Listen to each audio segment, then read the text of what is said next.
look at you. So many of you would have noticed we've taken the liberty to change the title of our discussion this afternoon. Hopefully that doesn't lead to an early exodus for lunch, but thanks to all of you for attending, and thanks to WHub for allowing us to take part in this amazing event. Since we've been cut down slightly in time and we've got a different panel than we originally anticipated, perhaps I'd say an upgrade, absolutely. We have changed the topic to being about blockchain. I know you've probably heard a lot about that, and some people said they're not going to mention those words today. I think we're going to basically cut down a bit and look at a bit of the future predictions of where we see it. As we know, the blockchain and crypto market in particular took a $480 billion dollar hit last year, it's stated. And it's, however true, we've been looking at Davos this last week. And in this Davos discussions, there's been quite a bit of frothy, pithy discussions around whether or not we think crypto is here to stay, whether or not blockchain is in fact going to be something we're looking at from an add value. So with that, I'm going to actually turn to John Paul. I'm going to read 5 predictions that I pulled up from the internet for today. And it basically, the first prediction for government crypto is by 2030, most governments around the world will create or adopt some form of virtual currency. Prediction number 2 is, and I find this one quite amazing, trillion-dollar protocols. By 2030, there will be more trillion-dollar tokens than there will be trillion-dollar companies. The next one is blockchain identity for all. By 2030, a cross-border blockchain-based self-sovereign identity standard will emerge for individuals, as well as physical and virtual assets. And the last one is world trade on blockchain. I think we already, in fact, in Hong Kong are seeing a bit of this, but I would like to actually turn it over now to John Paul and ask what his view is. Where do we see it going? Is crypto dead? Are we basically on the blockchain, or do we switch tracks? Yeah, a lot of good questions there. I'm maybe a little bit biased. I work for a cryptocurrency exchange and advisory business. We did an ICO last year, raising around $31 million. So I'm of the mindset that cryptocurrencies are a good thing. We had a lot of hype last year that we obviously didn't necessarily live up to. A lot of the projects out there just didn't actually deliver on a lot of the statements that they made, promises that they made, which is unfortunate, but that doesn't mean that there's not a lot of good companies and a lot of smart people out there working very, very hard to try to add value, add utility to their utility tokens, and actually create token ecosystems that benefit end consumers. So again, like I said, I'm a little bit biased, and I live in a little bit of a crypto bubble, but it's not going anywhere. Whether or not Bitcoin is going to replace the US dollar, probably not. That's okay. But there's a lot of different types of tokens out there that are not necessarily only used for, government fiat currencies, basically, as a replacement for fiat currency. So I think we have a long way to go, but it's definitely here to stay. Institutional players are coming in more and more on a daily basis. Governments, like you mentioned earlier, are getting into it. I mean, not that Venezuela is the perfect example of this, but the fact that Venezuela is having a government-backed crypto, that they're putting out ATMs all over the place, is at least a show that we're kind of moving in that direction. China's looking at this kind of thing, but I also like to say that these are not cryptocurrencies as you would consider Bitcoin to be a cryptocurrency. It's not even a crypto necessarily. It's just a permission chain with a digital token on it. So that distinction should be clear. But yeah, definitely believe that crypto is here to stay. Blockchain obviously is definitely here to stay as well. Whether or not the blockchain as we know it is the protocol that's going to exist in the future, again, I'm not sure. You have things like DAG and Hashgraph and all these other types of protocols and technologies out there that potentially are better. So yeah, we'll see what happens in the next coming years, but it's just getting started. Great. Thanks, Jean-Paul. Lauren, I think from a U.S. perspective, we heard your keynote address earlier stating that you've seen a lot of instances in the U.S. where there's new projects and maybe new adaptations for where we're seeing blockchain move. Could you perhaps comment on some of those? Sure, and I think, when you were talking just now, I was thinking, in some ways we've been hurt by the fact that it's called cryptocurrency, because currency is such a limited application of that idea, right? And I think that framing actually becomes problematic from a regulatory perspective and in the way it constrains how people try to understand what we can do with token systems. You know, as I said, very small number of minutes ago, we're seeing really interesting and more complicated uses of tokens in the US. We're actually seeing, I would say, a lot of divergence. There are a lot of people who are interested in doing things with blockchain that really have no interest in tokens at all. Supply chain management is a big thing in the US right now. Food safety tracking.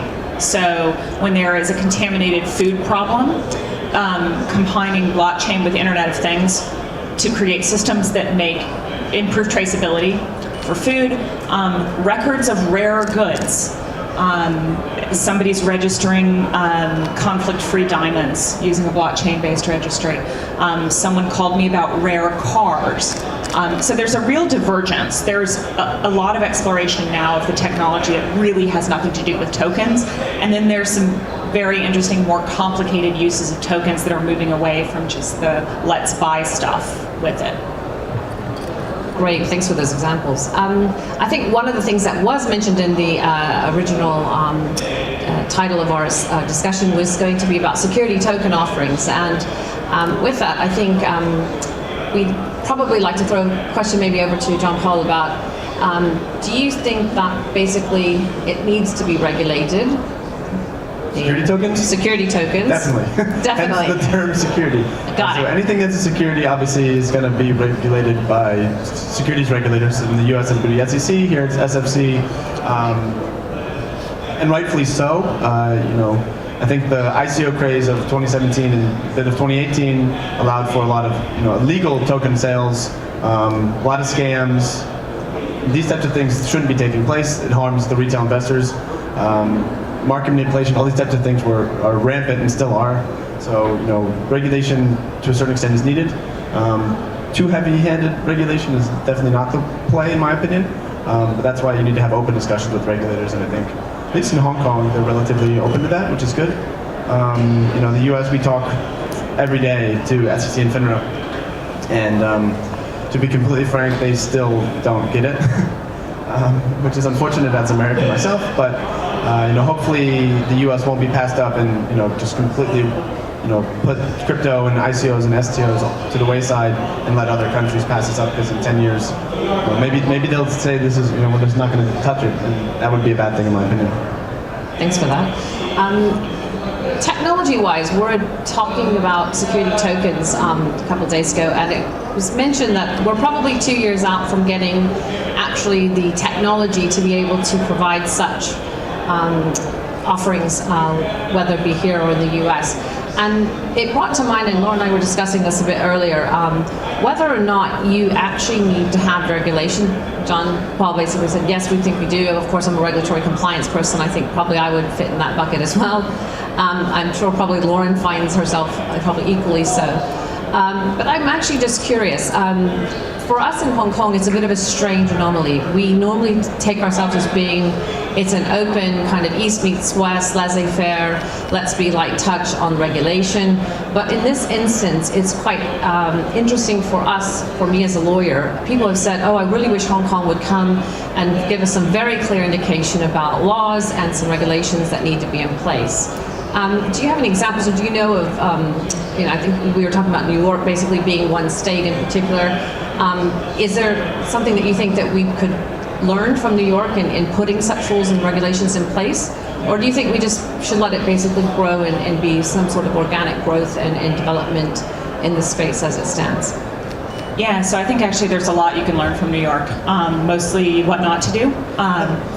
And just quick primer for those who don't follow this, in the United States, the initial wave of regulation of crypto was actually under, people thought about it as the framework of what we call money transmission, so like remittances basically, and that's a different regulatory framework than our securities regulator. That's mostly a state regulatory framework. And when I said there are major regulatory barriers earlier, this is what I was talking about, because we have 50 states and 49 of them regulate this, and you have to be licensed in each state.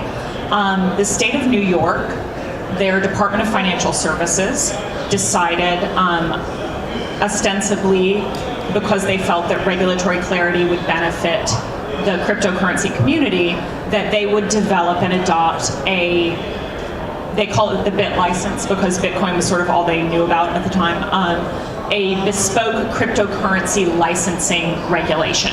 And that would cover exchanges, administration of a managed currency, wouldn't cover mining activity, but the idea was we'll create a regulation, we will establish clarity as to what licenses require, and that will include some consumer protections, it will resolve some AML concerns, it'll be great, everyone will love it. I think they were like the superintendent of financial services went on Reddit and did an AMA on Reddit and was surprised that not everyone was really excited about his plan. And it was an extensive regulatory process. It took a lot of time. The outcome is that I think we're 4 years into its adoption, and something like 8 companies have managed to get licensed. It pretty much stifled dramatically crypto activity in the US because our banking system runs through New York, and if you can't do business in New York, it's very hard to do business in the United States. The compliance burden was perceived as way too high. It was viewed as picking up companies that, these were not companies with high capitalization, and the cost of compliance was incredibly burdensome. So I think that is settling out a bit, and big players are licensed now, but I think probably the big takeaway from a regulatory development perspective is, first of all, dialogue with the regulated community is incredibly important. So talking to the regulator, having the regulator hear you is vital. And I would also say a really critical thing is appropriately addressing perhaps a graduated approach to compliance for early stage companies.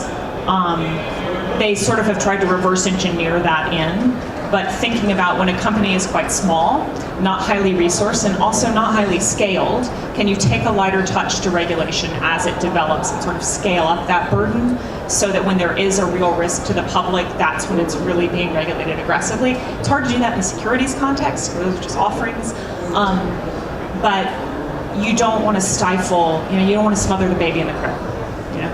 Just to add to that as well, I mean, completely agree. One, with New York Bit license being a total disaster. Two, with the burden of having too much regulation in the U.S. has definitely pushed companies away. Yeah, for sure. For sure. I mean, you also saw it in China. China came down and banned crypto, they banned ICOs, they banned all these other things, whatever. And everyone moved down to Singapore and to Hong Kong and Japan and Korea. Or places like Malta, Gibraltar, all these other little jurisdictions where there's some regulatory advantages. Either it's much easier to set a business up, do a token sale, or there's people like Malta, for example, which has actually become the champion of all things crypto and now even STOs. But do you really want to run an STO for Malta? Malta's great. Well, they have lovely beaches there. It's a nice country. That being said, particularly in a security token offering, if you want to actually, touch big investors and have liquidity, I'm not sure trading on the Malta Stock Exchange is going to have a whole lot of secondary liquidity. Anyway, also, when countries like France and Germany and the UK and other European nations start regulating it as well, obviously those are going to trump Malta. So it's maybe a short-term play in my opinion. I think the US experience is actually another example of why the currency framework is problematic, because it was an attempt to regulate it through the lens of this is currency. And that's just not where we've evolved to, and it makes it a difficult tool. It doesn't sort of give people the certainty they need. I completely agree, and you still have the U.S. regulators arguing about who gets to regulate it. So you have CFTC trying to regulate derivatives, you have, SEC, state money transfers, FINRA, all these guys are trying to get their hands on, literally everyone. But I honestly, I think, eventually it's going to happen, just because actually governors and senators are going to start realizing that you can tax this, and you can make a lot of money off of it, and then the bureaucrats are going to start finally saying, okay, let's get this done. Great, thanks for that. I'm going to have a little bit maybe of a takeaway fun buzzer round here, actually. So some of it will be related to our topic, some of it not. And my just making me really nervous. my panelists don't know actually what my questions may be. So, yes or no? If your son or daughter wanted to put all of their inheritance into crypto, what would you say? diversification is good? Yes or no? Most of their inheritance would be going in coming to them in crypto anyway. Okay, good stuff. Next round. Best fintech hub. Hong Kong. Yeah. Come on, Lauren, jump I have on. to. Hong Kong. Okay. I'm a lawyer. We like to be very equivocal about this. Yes, true. Okay, Shake Shack or Five Guys? Shake Shack. Beef and Lib. Goodness me. Ethereum or Bitcoin? Last one. Bitcoin. Ethereum. Oh, really? So we have a divergence in Actually- in thoughts here. Trade token. My token. Yeah, there we go. Like, so I think the takeaway from a Hong Kong perspective, at least where I sit, looking at a lot of these new SFC licensed and or other types of platforms. For me, it's a very interesting. I've been here 22 years, and for people to start saying, "Oh, we want this to be regulated. We want people to start sitting out and bringing out laws, and we want perhaps," and I think there might be even a very good battle in Hong Kong about who would regulate over some of the issues that we see vis-a-vis, and HK may throw their hat in the ring as well as the stock exchange when it comes to STOs. I think. From my point of view, maybe the takeaway, maybe the food for thought is be careful what you wish for, because you just might get it, and we may then be stuck with something we're not quite happy with. So I'd like to thank my panelists for willing to come and be flexible and liberal on what we're speaking about, and also again to W Hub for putting on such a magnificent event today. Thank you very much. Thank you.